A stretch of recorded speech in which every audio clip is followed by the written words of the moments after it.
makikita po natin wala tayong minomonitor na anumang low pressure area sa loob ng Philippine Area of Responsibility. Bagamat makikita po ninyo dulot ng easterlies o yung hangin nagbumula sa Karagatang Pasipiko, medyo maulap yung kalangitan, mga kaulapan po ito, partikular na sa ilang bahagi ng Bicol Region.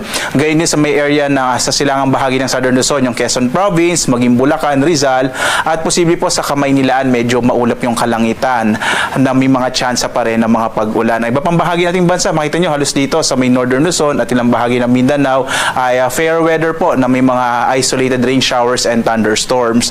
Bagamat sa ngayon po, wala pa tayong low pressure area na minomonitor, makikita po natin may cloud clusters dito sa may labas ng Philippine Area of Responsibility. Monitor po natin yan kung posibleng maging isang low pressure area sa mga susunod na araw. At sa ngayon po, wala pa tayong minomonitor na LPA or bagyo sa loob at labas ng Philippine Area of Responsibility.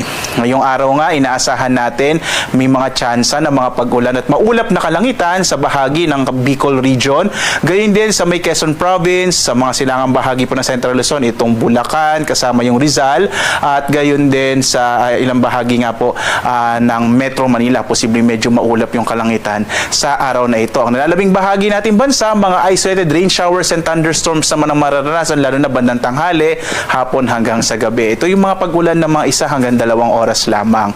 Agwat ang temperatura sa Lawag, 24 to 33 degrees Celsius. Sa Baguio, 18 to 22 degrees Celsius. Sa Tuguegarao, 25 to 34 degrees Celsius. Sa Metro Manila naman, 25 to 30 degrees Celsius. Sa Legazpi, 26 to 32 degrees Celsius. Habang sa Tagaytay, nasa 23 to 30 degrees Celsius.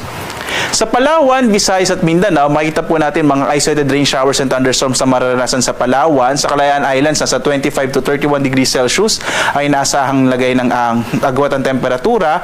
Sa Puerto Princesa, 25 to 32 degrees Celsius. Localized thunderstorms din ay inaasahan sa malaking bahagi ng Kabisayaan. Agwat ang temperatura sa Iloilo, 26 to 32 degrees Celsius. Sa Cebu naman, 25 to 31 degrees Celsius, habang sa Tacloban, nasa 25 to 32 degrees Celsius. Ang malaking bahagi din po ng Mindanao makararanas ng bahagyang maulap hanggang sa maulap na kalangitan na may mga pulupulong pag-ulan, pagkid at pagkulog sa hapon hanggang sa gabi. Agwat ang temperatura dito sa Zamboanga, nasa 24 to 32 degrees Celsius. Sa Cagayan de Oro, 24 to 31 degrees Celsius. Habang sa Davao, 24 to 33 degrees Celsius.